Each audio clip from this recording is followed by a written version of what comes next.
नमस्कार। बहुत स्वागत है आप सभी दर्शकों का मीन राशि के इस विशेष वीडियो में। 30 दिनों के लिए धन लाभ, नौकरी, व्यापार, विवाह और प्रॉपर्टी का विशेष योग। जी हाँ, जीवन में कभी कभी गोचर में ग्रहों का ऐसा सुंदर योग बन जाता है कि अगर उस गोचर काल में भरपूर प्रयास किया जाए तो मनोवांछित लक्ष्य को प्राप्त किया जा सकता है।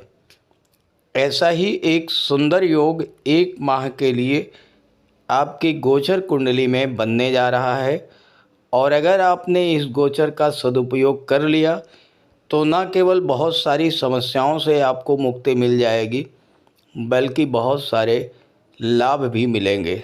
और वो है गुरु मंगल राहु का त्रिकोण पर होना। राहु कुंभ राशि में, गुरु मिथुन राशि में और मंगल तुला राशि में होंगे।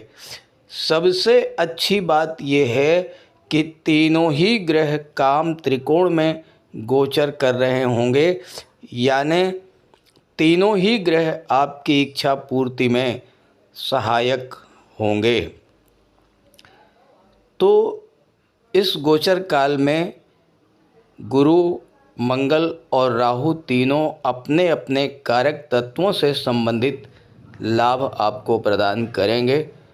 तो इस वीडियो में इसी बात पर चर्चा करेंगे कि मीन राशि के जातकों को इस गोचर काल में किस तरह का लाभ प्राप्त होगा। देखिए, काल पुरुष कुंडली के तीसरे, 7वें और 11वें भाव को, तीसरा, 7वां और 11वां, इन तीनों भावों को काम त्रिकोण की संज्ञा दी गई है। और गोचर में जब कोई ग्रह इन तीनों ही भावों से गोचर करता है और उस ग्रह की महादशा, अंतर्दशा या प्रत्यंतर दशा गतिमान है तो उस ग्रह से संबंधित, उस ग्रह के कारक तत्वों से संबंधित इच्छाएं पूरी होती हैं। एक उदाहरण से आप समझें, शनि एक राशि में 2.5 वर्ष तक गोचर करते हैं और शनि की महादशा 19 वर्ष की होती है। अब आपके अंदर ज़्यादातर लोगों के मन में जो प्राथमिक इच्छा है कि मेरा अपना खुद का घर हो। ज़्यादातर जो अविवाहित लोग हैं उनके अंदर इच्छा है कि मेरा विवाह हो। जो नौकरी प्राप्त करना चाहते हैं, नौकरी के लिए प्रयासरत हैं, उनकी इच्छा है कि उन्हें नौकरी मिले। तो अब आप पहले तो ये देखिए कि उस कार्य का कारक ग्रह कौन सा है। अब आप मकान बनाना चाहते हैं, आपकी इच्छा है कि आपका अपना मकान बने, तो आपका अपना मकान कब बनेगा? अक्सर आपका यही प्रश्न होता है कि मेरा खुद का मकान कब होगा। अब आप शनि को समझिए। शनि अगर आपकी कुंडली में तीसरे, 7वें या 11वें, यानी आपकी जन्म कुंडली में जहाँ पर 3, 7, 11 लिखा हुआ है, क्योंकि हर राशि की कुंडली में 3, 7, 11 का अंक अलग अलग भाव में होगा। तो अगर शनि 3, 7 या 11 में आ गए और शनि की महादशा या अंतर्दशा या प्रत्यंतर दशा गतिमान हुई तो आपका अपना मकान बन जाएगा। अब आप ये कहेंगे कि शनि की दशा तो बहुत लंबे समय के लिए आती है, 19 साल के लिए, और शनि 30 साल में 12 राशियों में गोचर करते हैं। यानी 10-10 साल के बाद जो है 3, 7, 11 में आएंगे। तो आप मुझे ये बताइए कि मकान जीवन में कितनी बार बनता है? ज़्यादातर लोगों का तो एक मकान बन जाए यही बहुत बड़ी बात है। रेयर केसेस में किसी के एक से अधिक मकान हो सकते हैं, अन्यथा सबसे बड़ी इच्छा तो वही होती है कि मेरा मकान कब होगा, मेरा मकान कब बनेगा। और ऐसे ही जो विवाह के इच्छुक हैं, अब विवाह के कारक देवगुरु हैं और विवाह के कारक शुक्र हैं। शुक्र 3, 7, 11 में आ जाए, गुरु 3, 7, 11 में आ जाए और इनकी महादशा, अंतर्दशा या प्रत्यंतर दशा गतिमान हो, विवाह का योग बन जाएगा। आप नौकरी के इच्छुक हैं, आपकी कुंडली में गुरु, मंगल, सूर्य मजबूत हैं, इन तीनों की किसी भी ग्रह की महादशा चल रही हो या अंतर्दशा चल रही हो, उसमें सूर्य का प्रत्यंतर आ जाए, सूर्य का अंतर आ जाए, या सूर्य इन तीनों भावों में 3, 7, 11 में, यानी मिथुन राशि, तुला राशि या कुंभ राशि में आ जाए, तो आपकी नौकरी की इच्छा पूरी होगी। तो इस तरह से हर ग्रह अपने अपने कारक तत्वों से संबंधित फल आपको प्रदान करता है जब वो काम त्रिकोण में गोचर करता है और उस ग्रह की महादशा या अंतर्दशा गतिमान हो। अब ये बहुत बड़ी कैलकुलेशन का काम है, ऐसा नहीं है कि मैंने आपको बता दिया, आप अपनी कुंडली के लेके बैठ गए और आप जोड़ घटा करके निकाल पाएंगे। ये मुश्किल काम है, टाइम टेकिंग टास्क है।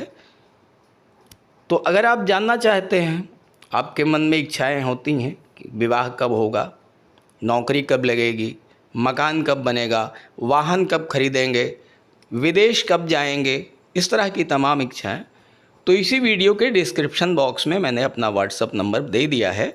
आप वहां से कमेंट करके और ये जानकारी प्राप्त कर सकते हैं। तो अब आपने काम त्रिकोण के रहस्य को समझ लिया। अब मैं आपको बताता हूं कि मकर राशि के जातकों को किस तरह का लाभ इस गोचर में मिलने जा रहा है। तो ये है मीन राशि के जातकों की कुंडली।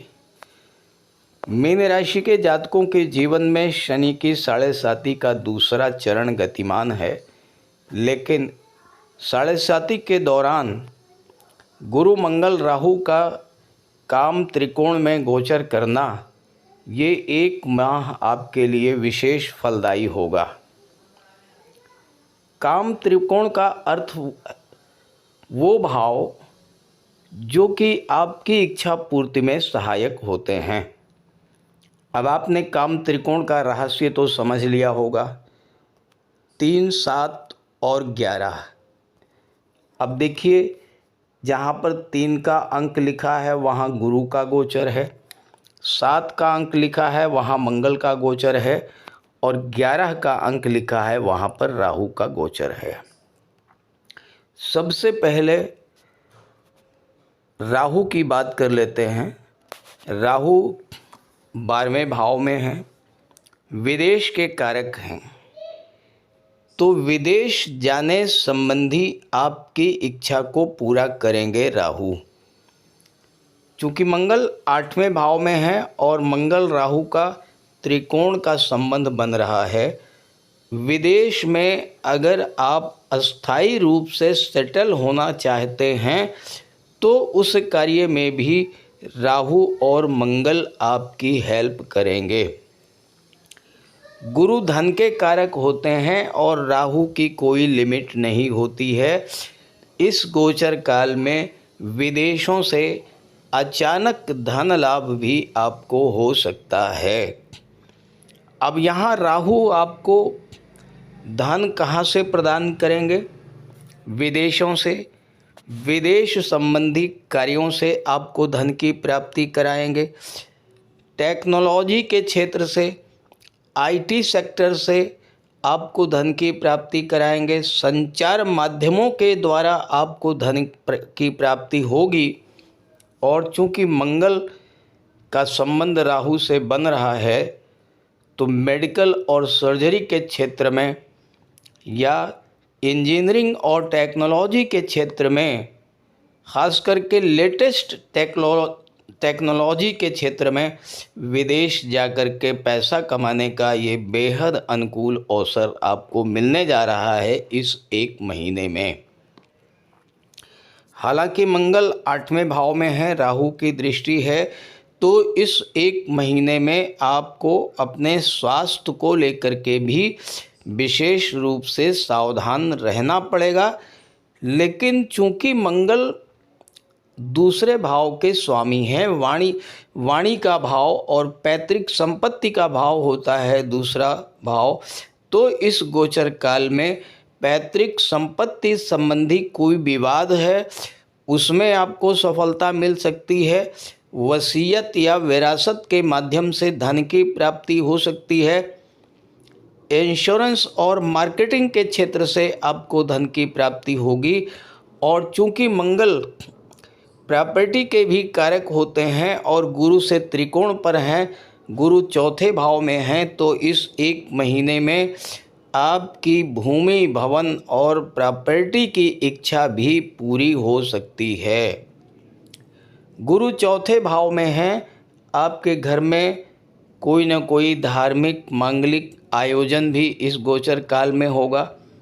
सुख भाव में गोचर कर रहे हैं गुरु, तो गुरु आपको संतान का सुख प्रदान करेंगे, विवाह का सुख प्रदान करेंगे, भौतिक सुख सुविधाओं के सुख आपको मिलेगा। और सबसे बड़ी बात कि घर परिवार में प्रेम सौहार्द का वातावरण भी रहेगा।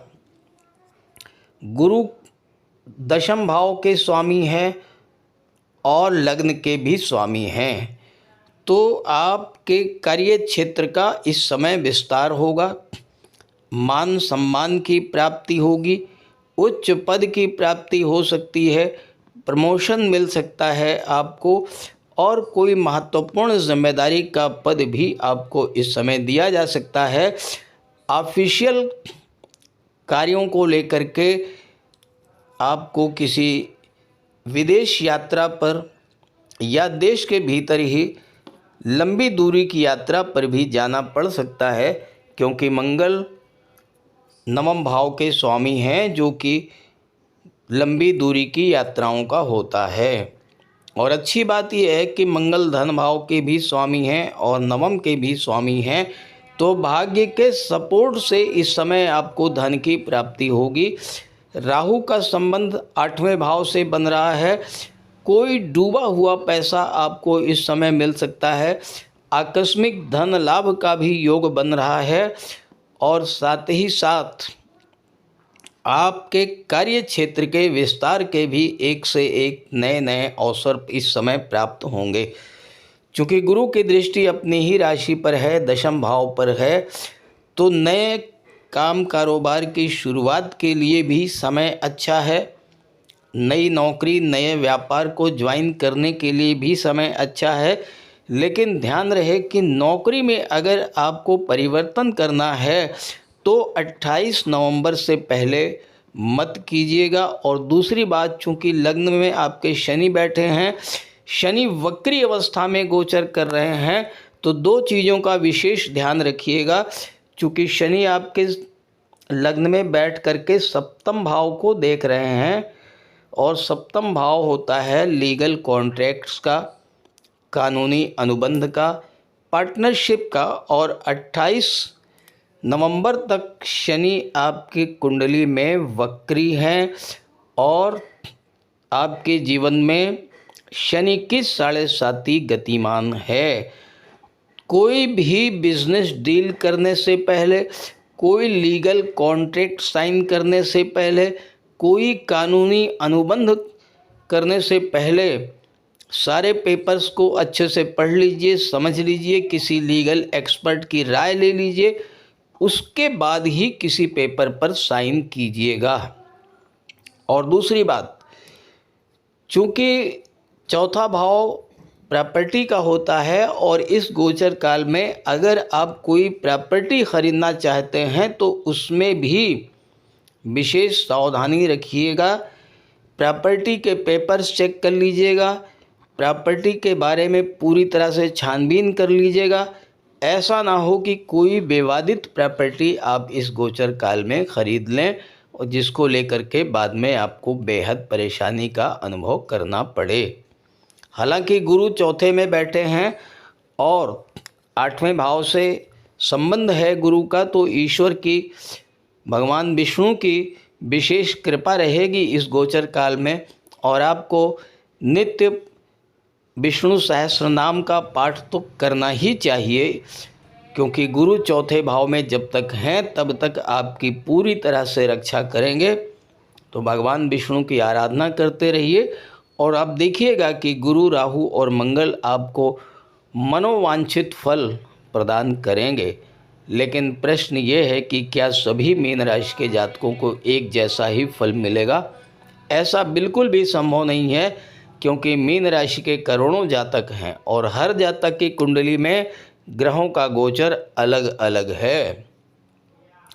अगर आप ये जानना चाहते हैं कि आपके जीवन में समस्याएं क्यों हैं, उन समस्याओं का समाधान क्या है, तो इसी वीडियो के डिस्क्रिप्शन बॉक्स में मैंने अपना व्हाट्सएप नंबर दे दिया है। आप वहां से कांटेक्ट कर सकते हैं और मैं आपकी समस्याओं का पूरा समाधान करने का प्रयास करूंगा। तो ये वीडियो, ये जानकारी अपने साथियों मित्रों को ज़रूर शेयर कीजिएगा। नमस्कार।